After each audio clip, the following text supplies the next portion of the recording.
خمر حرام ہے، شراب حرام ہے، دارو حرام ہے۔ بالکل ٹھیک ہے۔ مفتی عبدالقوی کی جو تحقیق ہے اجتہادی وہ یہ ہے کہ کیا الکحل مفتی اعظم پاکستان کے تمباکو کے پان کی طرح ہے، ہاں اور ہمارے جو پٹھان حضرات کے جو شیخ الحدیث ہیں، ہاں شیخ الحدیث ہیں، ان کی جو نسوار جی بالکل۔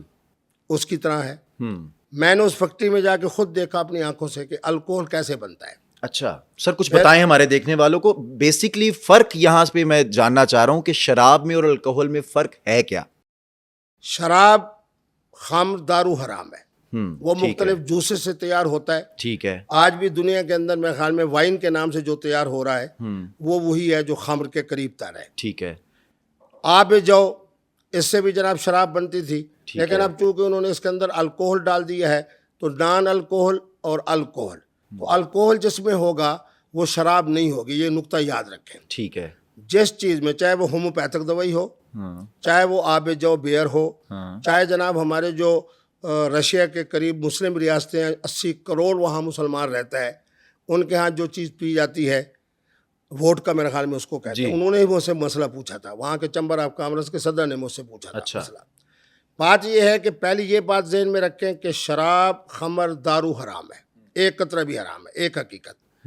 دوسرا یہ ہے کہ کیا الکوہل خمر ہے، یعنی شراب اور دارو ہے؟ میری تحقیق کے مطابق، میرے مشاہدے کے مطابق، کیونکہ اس فیکٹری میں گیا، 2.25 گھنٹے وہاں رہا، گنا ہے، گنے میں سے نکلنے والا ارک ہے، ارک کے اندر مختلف قسم کے کیمیکل ہیں، اس سے یہ الکوہل تیار ہوتا ہے۔ اچھا، الکوہل کی اصل تیاری کی وجہ یہ ہے کہ الکوہل جس میں پڑ جائے، جس پانی میں آپ ڈال دیں، ہومیوپیتھک دوائی میں ڈال دیں، آپ اپنے بزرگوں سے جن سے بڑی عقیدت و محبت رکھتے ہیں، مثلا جس طرح والدہ ہیں، آپ کہتے ہیں جی اماں جی یہ بوتل دے دو، اس کے اندر آپ نے الکوہل کے کچھ قطرے ڈال دیے، وہ پھر 10 سال 20 سال 30 سال تک وہ والدہ کا جو تبرک ہے وہ آپ کے پاس محفوظ ہو جائے گا، جس طرح ذرا ہماری شہد جو ہے اس کے اندر یہ تاثیر ہے۔ بعد کے اندر یہ ہوا کہ جس کے اندر بھی الکوہل ڈالا جائے تو وہ نشہ آور ہو جاتا ہے۔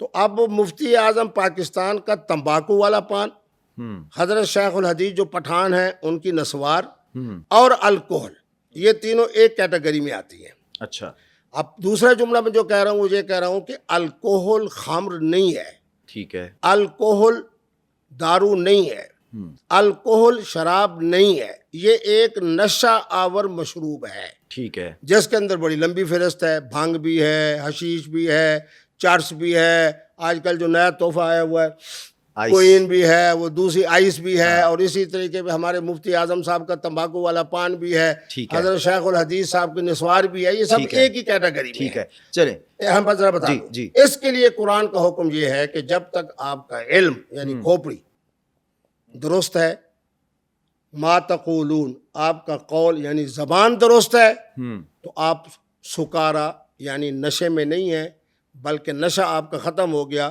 جب آپ کی کھوپڑی درست ہو گئی، جب آپ کی زبان درست ہو گئی۔ تو اس لیے الکوہل علیحدہ چیز ہے اور شراب علیحدہ چیز ہے۔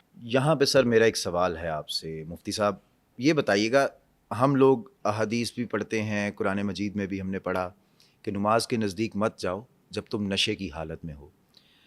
نشہ چاہے خمر سے ہو آپ کے مطابق جو کہ حرام ہے، یا نشہ الکوہل سے ہو، تو کیا دونوں حرام نہیں ہوں گے، یا خمر کا نشہ ہی حرام ہوگا اور الکوہل سے ہوا ہوا نشہ حرام نہیں ہوگا؟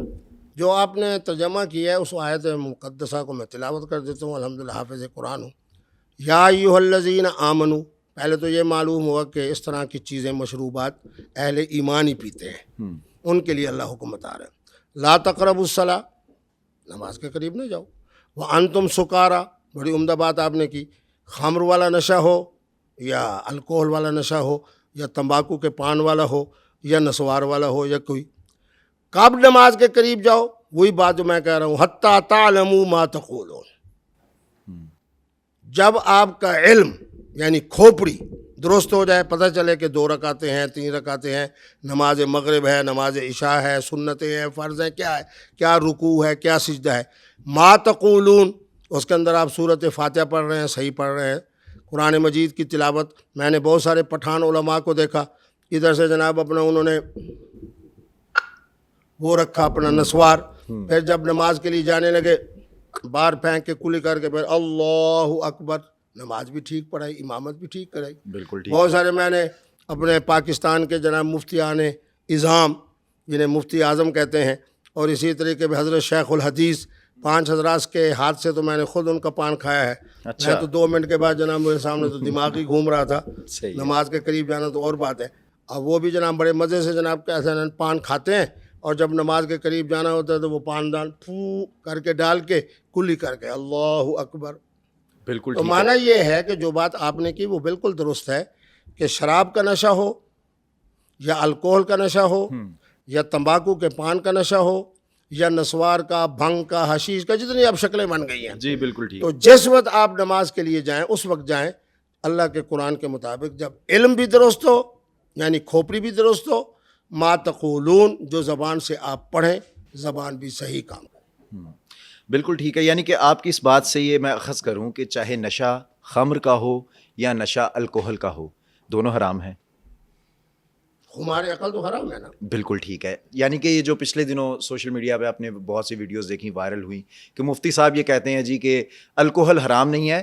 ان کا کہنے کا مطلب یہ ہے، جو میں سمجھا مفتی صاحب، کہ نشے کی حالت میں دونوں چیزیں ہی حرام ہیں اگر وہ آپ کو نشہ کر دیتی ہیں. چاہے وہ جناب تمباکو کے پان سے آئے، چاہے وہ مفتی اعظم آپ کو کھلائیں، ہاں. چاہے حضرت شیخ الحدیث صاحب مفتی صاحب کو کہیں.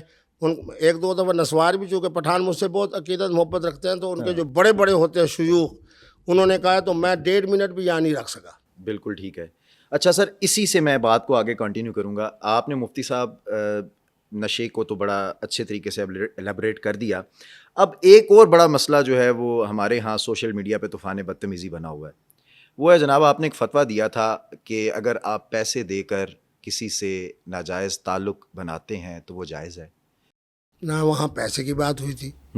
میں نے تو ایک بنیادی بات کی. اس میں آپ کو ایک ضابطہ بتا دوں. اس وقت 3 مسائل ایسے ہیں جس میں مفتی اعظمان، مفتیان کرام کو اس میں اپنی رائے دینی چاہیے، چاہے وہ جس مکتب فکر سے. ایک تو دنیا کے اندر جتنے تجارتی اور معاشی طور کے اوپر اب دیکھیں نا، 70-75 ہزار میرا پاکستانی بچہ ہے جو لیپ ٹاپ پہ بیٹھ کے مال پڑا ہے جاپان کے اندر، لیپ ٹاپ کی برکت سے وہ منتقل کر رہا ہے جناب سنگاپور کے اندر. صحیح ہے. سنگاپور میں مال پڑا ہے وہ اٹھا کے پھینک رہا ہے پاکستان کے اندر. پاکستان میں مال پڑا ہے وہ اٹھا کے پھینک رہا ہے وہاں. اب نہ وہاں وہ چیز اس کے ملک میں ہے، نہ اس کے قبضے میں ہے، نہ اس نے اس کو دیکھا ہے، نہ اس کو خریدا ہے. تو اس پر میں نے مفتیان کرام کو کہا کہ تجارتاً عن تراض منکم، بس آپ فتویٰ دے دیں کہ ہر طرح کی تجارت جو باہمی رضامندی پہ ہو وہ حلال ہے. ٹھیک ہے. دوسرا میں نے کہا کہ یہ جو ہمارے 80 کروڑ مسلمان رشیا کے جو روس کی جو ریاستیں جہاں سے مسلم ریاستیں آزاد ہوئی ہیں، قازقستان، تاجکستان، ترکو، افغانستان تک 80 کروڑ مسلمان ہیں. مسلک اہل سنت میں ہے، فقہ حنفی میں ہے میری طرح. انہوں نے مجھ سے پوچھا، ان کے چیمبر آف کامرس کے صدر نے پوچھا کہ ہمارے ہاں ہے دارو ایک ہم پیتے ہیں اور اس کا نام ہے ووڈکا میرے خیال میں. ٹھیک ہے. تو انہوں نے کہا آپ جس طرح ملتان والے لسی پیتے ہیں ہم پیتے ہیں. اس پر میں نے تحقیق کی الکوہل کی. یعنی کہ آپ یہ کہنا چاہ رہے ہیں، اب آپ کی ساری بات سے میں اس مسئلے کی طرف آ جاؤ. 2 باتیں. تیسرا یہ ہے کہ محترم اور محترمہ کا باہمی تعلق. ہاں، اسی ہم بات ہر طرح کے تعلق کو حرام نہ دیں. ہوں. میں نے جو کہا تھا اس میں پیسے کی بات نہیں تھی. میں نے جو قرآن کی آیت کا حوالہ دیا تھا اس میں اجرت اور مزدوری اور پیسہ دینا ہے استمتاع کے بعد. جب اسے آپ خوب فائدہ محترمہ سے اٹھا لیں تو اس کے بعد جاتے ہوئے اسے مزدوری بھی دے دیں. یہ اللہ کا قرآن کا فیصلہ ہے. فَمَسْتَمْتَعْتُمْ بِهِ مِنْهُنَّ فَآتُوهُنَّ أُجُورَهُنَّ. اور ہر آدمی اس کا ترجمہ جس کے پاس جس قرآن مجید کی تفسیر ہے، مولانا مودودی سے لے کے مفتی شفیع صاحب تک اور ہمارے حضرت پیر صاحب تک، سب کو ہے اس کو پڑھ لو کہ جب ان عورتوں سے خوب فائدہ اٹھاؤ تو ان کو مزدوری دے دو. بالکل. میں نے اس میں یہ کہا تھا کہ ہر وہ محترمہ جو کسی کے نکاح میں نہ ہو، اس میں کنواری بھی شامل، اس میں مطلقہ بھی شامل، اس میں بیوہ بھی شامل. ٹھیک ہے. اس سے آپ جو معاہدہ کریں اس کو شرعی طور کے اوپر ہمیں زنا نہیں کہنا چاہیے. اچھا. وہ زنا نہیں ہے. اللہ کے قرآن نے اس میں ہمارے لیے وسعت پیدا کی ہے. ان عورتوں کو اللہ نے پیدا کیا ہے اس لیے کہ لتسکنوا الیہا. بالکل. اس وقت آپ لوگوں کی تحقیق کے مطابق 1 کروڑ پاکستانی خواتین ایسی ہیں جن کا خامند نہیں. بالکل. اب مفتی عبدالقوی صاحب قبلہ ایک ہی تو خامد بن کے تمام خواتین کے ساتھ نکاح نہیں کر سکتے نا. تو معنی یہ ہے کہ آپ نوجوان میدان میں آئے. نوجوان کیوں روتا ہے جی میری عمر 27 سال ہو گئی ہے, 30 سال ہو گئی ہے, 32 سال ہو گئی ہے؟ نہ روئے. قبلہ مفتی صاحب سے پوچھے, نسخہ بھی بتاؤں گا, طریقہ بھی بتاؤں گا, اس کے بعد وظیفہ بھی بتاؤں گا تاکہ گھر والوں کو بھی پتہ نہ چلے. حرمہ محترمہ کے بارے میں بھی رہنمائی کر دوں ٹھیک گا. ہے مفتی صاحب, وقت کی چونکہ قلت ہے, آخری سوال آپ سے کرنا چاہوں گا. آج کل آپ ماشاء اللہ سوشل میڈیا پہ بڑا فیم ہے, بڑی ویڈیوز ایسی آ رہی ہیں جو کہ میرا خیال ہے کہ ہم لوگ, میں ابھی آپ کی تھوڑی دیر پہلے ویڈیو دیکھ رہا تھا معذرت کے ساتھ, نہیں بتائیں نا کیا تھی. جی اس کے اندر آپ نے ایک محترمہ کو جو ہے وہ اپنی باہوں کے حصار میں لیا ہوا ہے اور بڑی اس سے خوش گپیاں ہو رہی ہیں تو اس کی اور سعادت ہے نا. بھی ہو رہی ہے. تو مولانا بھی آپ نے فرمایا کہ نکاح تو آپ نہیں کر سکتے, لیکن میرا خیال ہے یہ کام تھوڑا سا اس میں جائز کی حد میں آ جاتا ہے. آپ دیکھیں محترم, بات یہ ہے اللہ کے قرآن کی واضح نص ہے, جو عمل میں کروں گا میں اس کا ذمہ وار ہوں. بالکل مجھ ٹھیک سے ہے. پوچھا جائے گا کہ آپ نے مفتی صاحب بیٹھے ہوئے یہ جو عمل کیا ہے, اور جس کو میں کہہ رہا ہوں جرات کے ساتھ کہ غلطی ہوئی ہے.